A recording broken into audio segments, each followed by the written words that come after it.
Good morning, everyone. I just woke up, so sorry if I have some lines on my face here from sleeping still. Still feeling and looking and sounding a little bit crusty, but that's okay. I'm with my wife and dog. We are in western Idaho. This is the first camping trip we've taken in our new car, our new SUV, our 2001 GMC Yukon. This is it right here. This is where we camped last night. The campsite itself is just fine, is okay. But this valley is gorgeous. We are outside of the town of McCall, which is both a summer and winter resort town. It's on a lake, so it's a popular place in summer, and then there's a ski resort nearby, so it's a popular place in winter. Let me show you the sleeping setup that we had last night. We had the rear window, I guess, open. We put some mosquito netting in the back, held in place with magnets.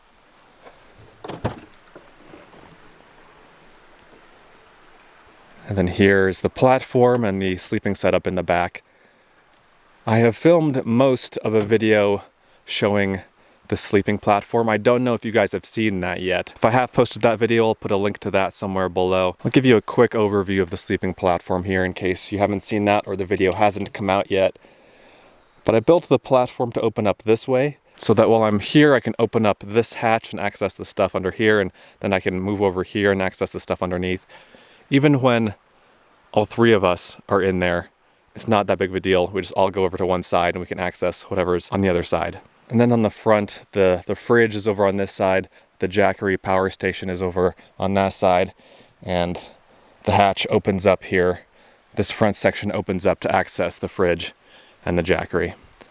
All right, the really great thing about this campsite is down this way. There's just this gorgeous little creek here down behind camp. Crystal clear water with a nice green tinge to it. Beautiful boulders. This is my favorite campsite that we've stayed at because it's just a little kind of a nook, a really calm, peaceful nook. You can hear the tiny waterfall over there. It's not too loud and it's not too raging. And I love that they have lots of these boulders kind of within the stream here. And if you sit on one of them, you can just watch the fish go by. It's really nice. It's about 10:30 now. We're getting a little bit of a later start. In general, this is going to be more of a relaxing trip. I'm not going to be waking up at 4:30 in the morning to get to places before other people do. We're just going to go at our own relaxing pace and take the day or the days as they come here.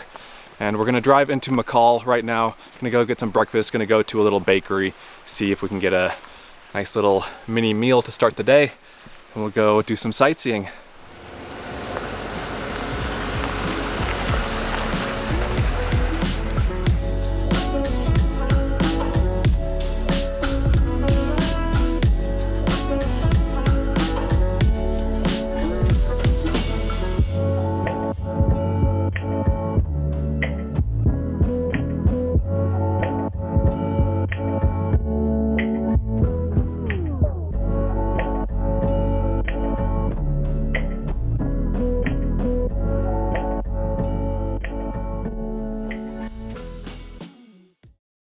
And we're now in McCall.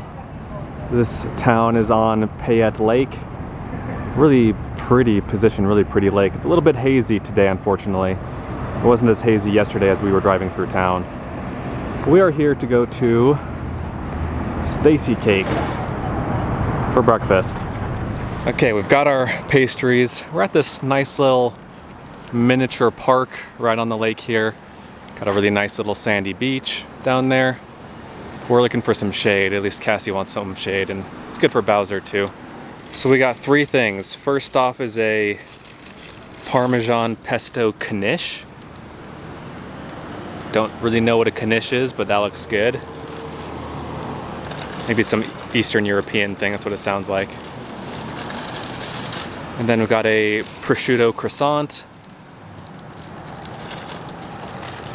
And with two savory things, we wanted another sweet thing, so we got a coconut chocolate macaroon.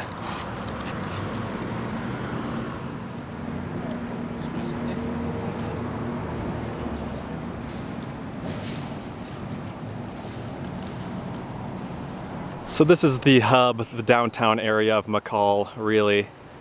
All the kinds of things you'd expect. There are a couple of ice cream shops and sweet shops and steak and seafood restaurants and gift shops and realtors. We like this town. This is our first time here, and it's a pretty spot, especially being, you know, right on the lake as it is. By the way, all those pastries were really good, and I think we're actually going to go back to get another one. There was a lemon tart thing that looked tasty, so I'm going to do that. But first we wanted to walk along the water here, along the beach.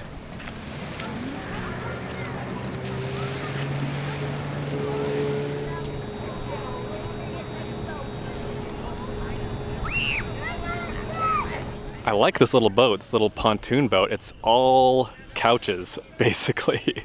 That is my kind of boating. Okay, back in the Yukon.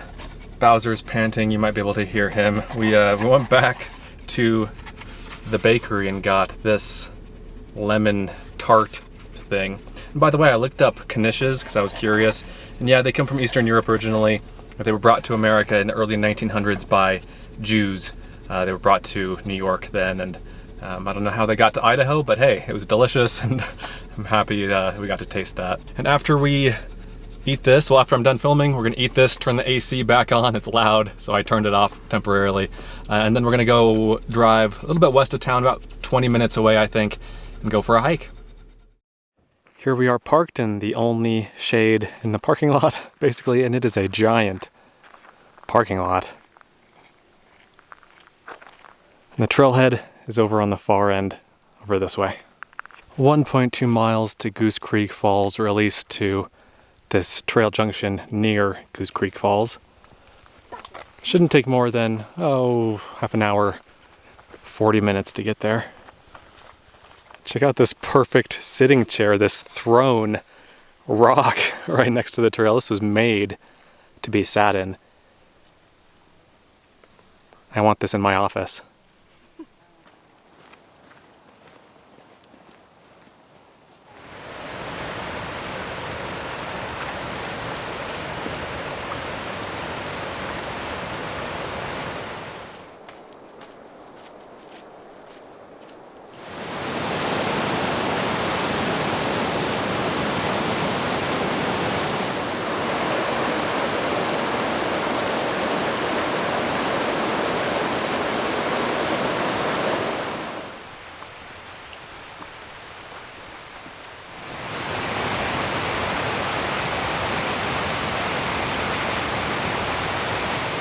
And we have arrived. Sure enough, it took 40 minutes and it was exactly a mile and a half to Goose Creek Falls here.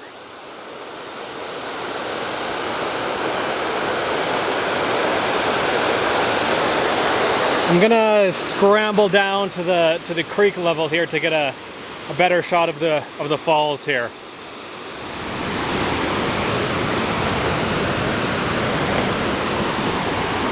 I'm at the creek level, but I need to go kind of around the corner here.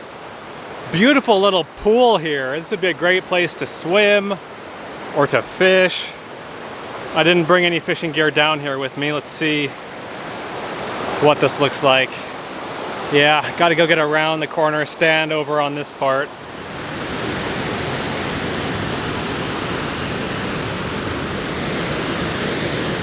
Here we go. That's gorgeous. It looks like it's maybe 50 feet high. Waterfalls just never get old.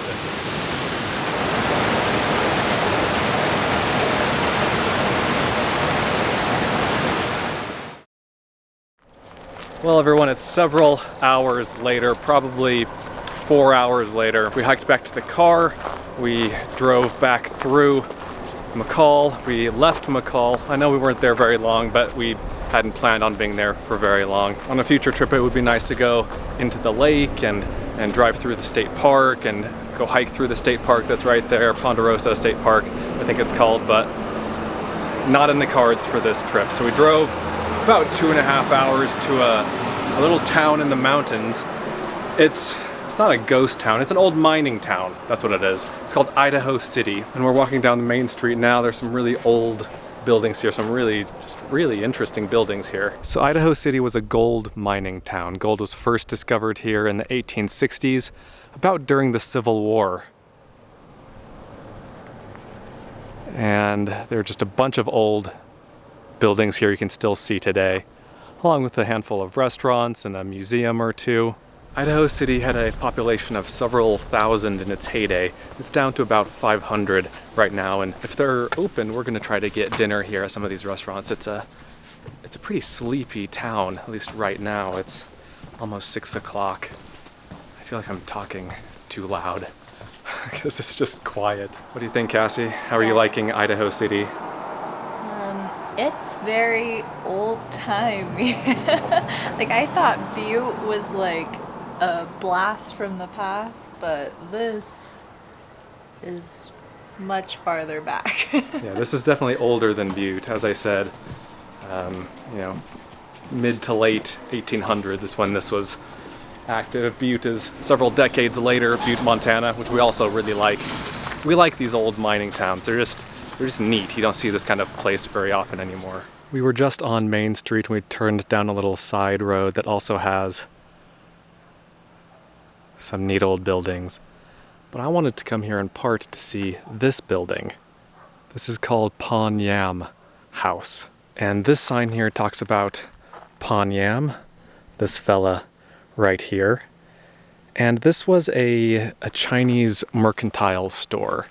So back in the 1800s, in the late 1800s, there were a lot of Chinese immigrants here doing mining mostly. In fact, at the peak, there were about 4,000 people in this area, and about half of them were Chinese miners. And so there was a sizable community, obviously, and places like this helped serve that Chinese community. This is the only building still in existence that was owned or run by Chinese. And it was, as I said, a general store of some sort, a mercantile store. The area suffered from several different fires that devastated the town and burned down a bunch of buildings.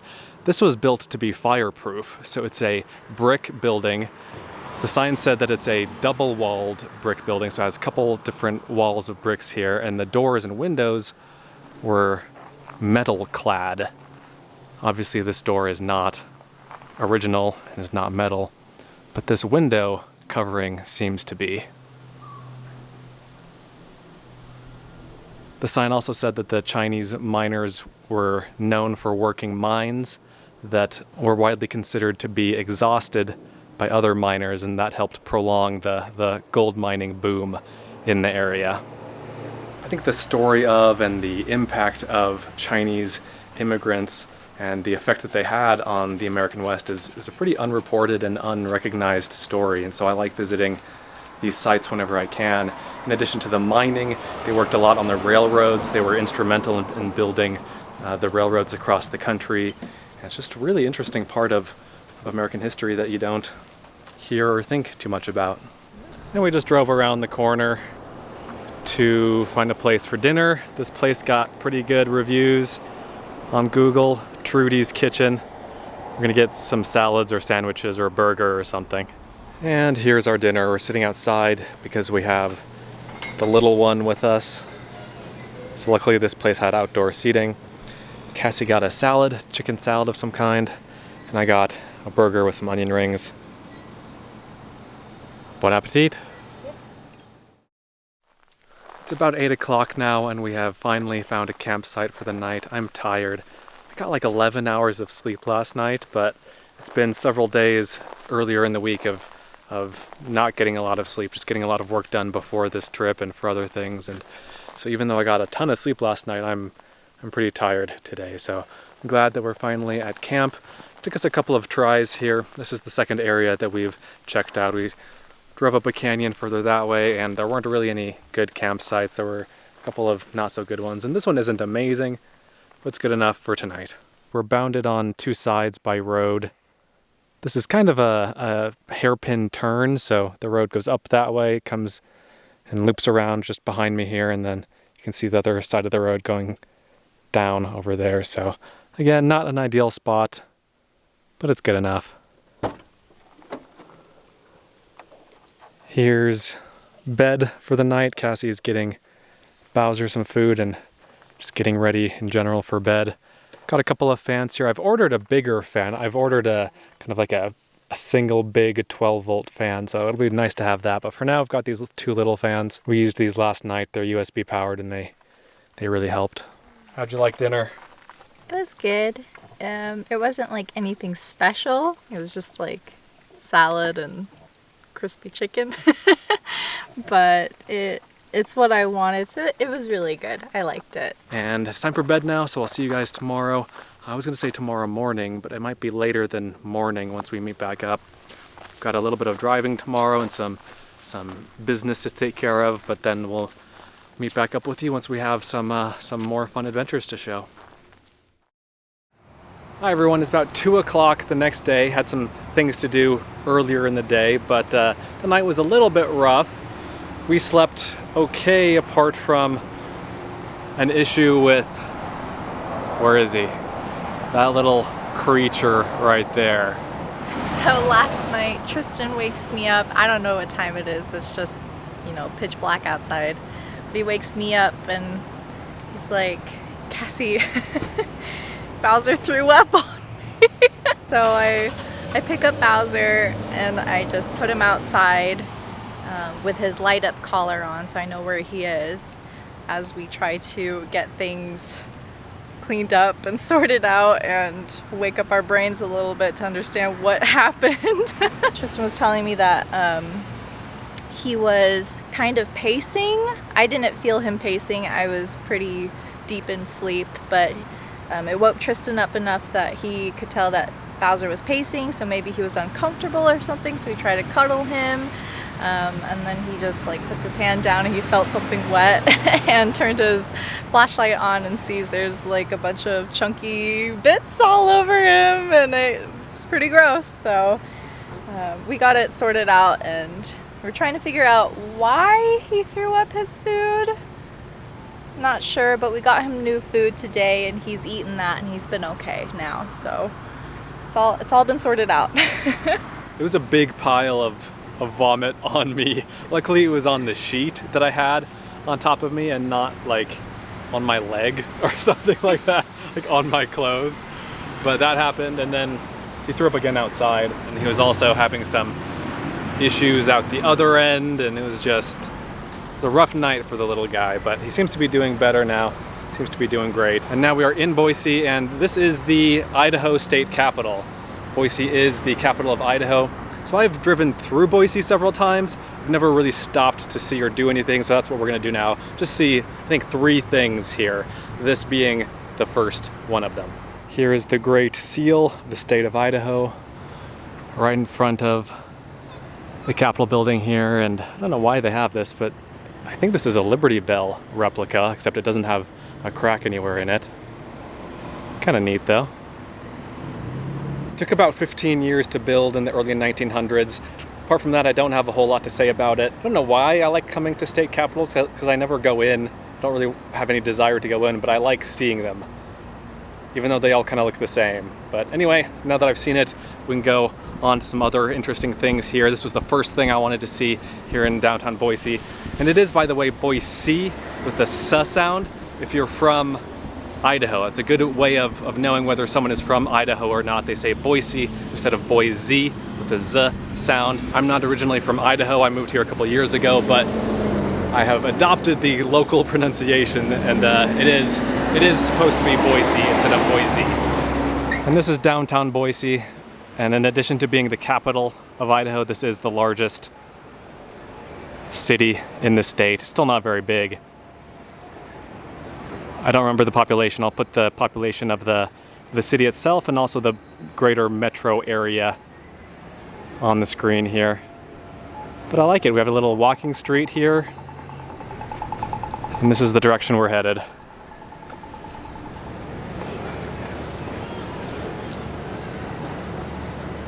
And then just off of this little walking street is our second destination.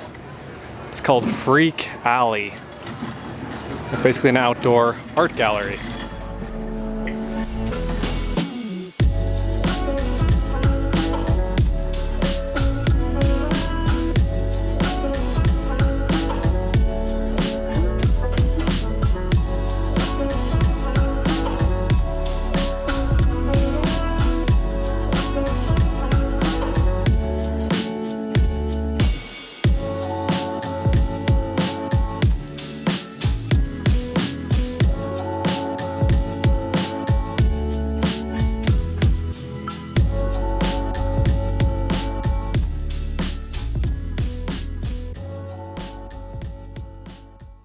Well, definitely an interesting place, some really high quality art here, much better than anything I'll ever be able to do, so that was neat, worth seeing.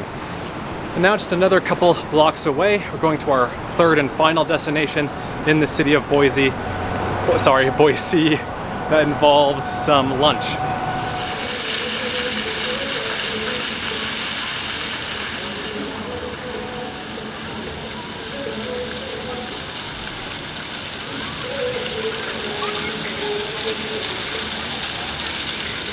So here we are now in the little miniature Basque district, the Basque block here in downtown Boise.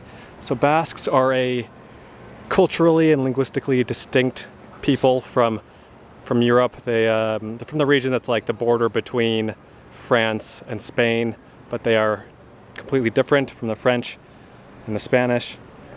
And there are a couple different Basque restaurants here. And that's where we're going to go. We're going to go to one, I think it's over here somewhere.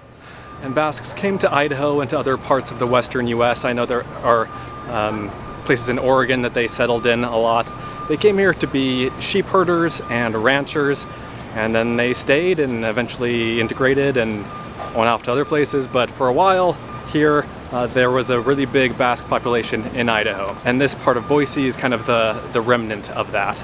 This little sign here shows different Basque points of interest, and the sign says that it all began during the late 1890s when many Basques immigrated from the Western Pyrenees region of Spain and France with hopes of forging a new life in America. And many settled in Boise, and a strong Basque American culture is still alive today, especially here in Boise in the Basque block. And the Basque market is where we're going to get some food, more specifically some tapas. So Cassie and Bowser stayed behind while I went to the place to get some food. This is it. I thought I'd be getting more than this. It's a little bit on the lean side, but basically I got one of each of the little tapas, not really appetizer, but kind of appetizer sort of things that they had. Just like single serve little morsels. Got various things, got some meatballs here, and looks like a little pot sticker kind of thing, and I think these are cheese balls, or I don't know. Anyway, lots of interesting little things. Also, I think they gave us one less thing than what I ordered, but whatever. So this one is tuna and salmon. Not a huge seafood guy, but I'll try anything once. What's that one? I don't know, but it's good. This one's bacon and chorizo, maybe? I'm not There's sure. something in the middle. Yeah, that's good. Yeah, that's very good. I don't know what these things are. I don't remember, but they're good. And I thought it would be a bigger amount of food, so we're gonna have to go get lunch somewhere on the way out, but not a big deal.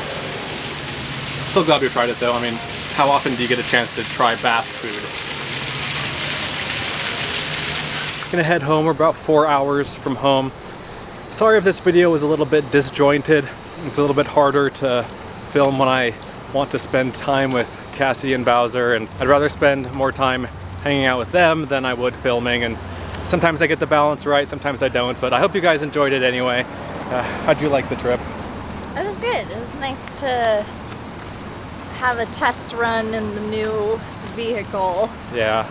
So that was nice. That was kind of what I was expecting from this trip anyway, just kind of testing out how we'd sleep and how we'd move around in it, and it worked out pretty well. Yeah, the space in that thing is just tremendous. I mean, we can basically fully sit up on that platform, plus have all that storage under the platform. It's really nice. There are a couple of things we need to tweak, but overall, it's a good vehicle, and it'll be fun to go on more adventures, hopefully when it's a little bit cooler. It was a little bit hot on this trip. I do fine in the heat, but Cassie and Bowser, not so much, so. Yeah, well, we have to go more north Yeah. when it's summertime, because we're dying. Yeah, they've had a little bit of a rough trip here, but it's still fun. All's well that ends well. We're gonna head home. Hope you guys enjoyed the video. Thanks for watching. Let me know what you think. Let me know if you have any questions, and we'll see you in the next one. Be sure to check out Adventure Know-How, my new site, where you can gain access to a map of all of my free campsites, plus monthly bonus videos that you won't find anywhere else. Learn more at adventuremobile.com. And for links to everything else SUV RVing related, visit suvrving.com. Links to these sites and more will be in the video description.